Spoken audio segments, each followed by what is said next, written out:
আপনি যদি নিজেকে বুদ্ধিমান মনে করে থাকেন তাহলে আমার এই প্রশ্নগুলির উত্তর দিয়ে দেখান। ঘোষবাবু প্রতিদিন মুরগির সাথে রুটি খায়, তবুও তিনি নিরামিষভোজী কিভাবে?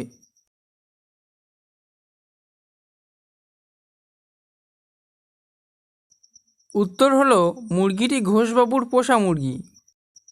ব্রেকফাস্ট করার সময় আপনি কি কি খেতে পারবেন না?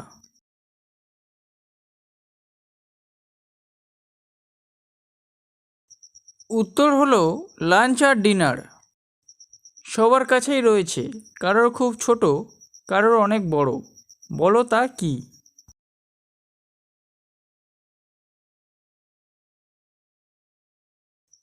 উত্তর হলো মন। কোন রুমের দরজা নেই?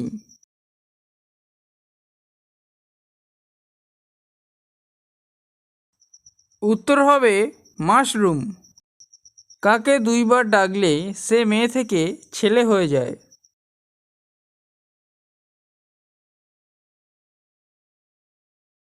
উত্তর হবে মামা।